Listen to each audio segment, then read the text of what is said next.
2-2 करोड़ रुपए में, 4-4 करोड़ रुपए में, 20-20 करोड़ रुपए में अपने ईमान का सौदा करने वाले पाकिस्तानी मेरे सियासतदानों, आओ मैं तुम्हें बताता हूं असली दौलत किसे कहते हैं। किसे कहते हैं? रुपया।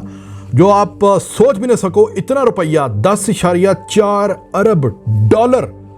यानी कि ये 10.4 अरब रुपयों की बात नहीं कर रहा मैं, 10.4 अरब डॉलर। 2 ज़रब उसको 262 के साथ या 270 के साथ, इतना पैसा एक आदमी के पास था। उसका नाम था नासिर अल खराफी, कुवैत का एक अरब, अमीर तरीन अरब, दुनिया का 77वां अमीर तरीन शख्स। जब उसकी मौत वाक़या हुई ना 2011 में, तो उसको दफनाने के लिए जब लेकर आए ना, तो उसी कब्रिस्तान में लाए जहां पर 7 बंगाली की कब्र थी, 7 पाकिस्तानी की कब्र थी, 7 इजिप्शियन की कब्र थी। जो जनाजा उसका पड़ा गया, एक ही जनाजा होता नहीं वहां पे, एक टाइम होता असर का, वहां पर उसी वक्त ये कब्रें रखी हैं, ऊपर तुम्हारे नाम लिखे हुए हैं, जो जो मरने वाले हैं उनके नाम लिखे हुए हैं। वहां पर इज्तिमाई जनाजा पड़ा जाता है, सबका एक ही जनाजा, और एक ही तरह की, एक ही साइज की कब्रें, एक ही जगह पे, साथ साथ, कोई फर्क नहीं है। ये 10.4 अरब डॉलर के मालिक नासिर अल खराफी की बात कर रहा हूं। 2011 अप्रैल में उसकी मौत वाक़या हुई थी। 11 मुल्कों में उस बंदे के कारोबार थे। मैकडोनल्ड कुवैत का, नेशनल बैंक कुवैत का, फूड कंपनीज उसकी, उसके बाद कंस्ट्रक्शन की कंपनी उसकी, जेन कंपनी जो टेलीकम्युनिकेशन की है, वो कंपनी के शेयर से उसके पास। और जैसे मैंने बताया, अल्बानिया में, बुल्गारिया में, अफ्रीका में, अरब में, यूरोप के दूसरे ममालिक में, लंदन में उस बंदे की जायदादें थी।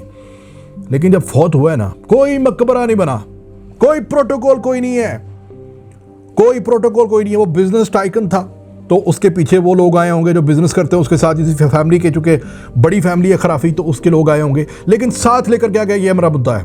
ये मेरा मुद्दा है कि साथ, अपने साथ क्या लेकर गया। 10.4 अरब डॉलर का मालिक अपने साथ कुछ भी नहीं लेकर जा सका। वही कफन, उसी साइज की कबर, मैं बार बार रिपीट कर रहा हूं, उसी साइज की कबर।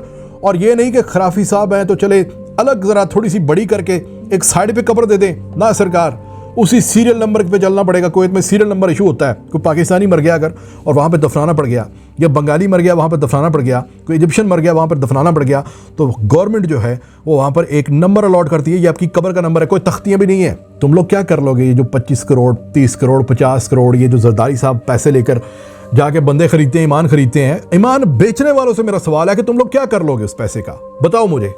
खराफी से ज्यादा पैसे तुम्हारे पास, कारून से ज्यादा दौलत है, फिरौन से ज्यादा ताकत है।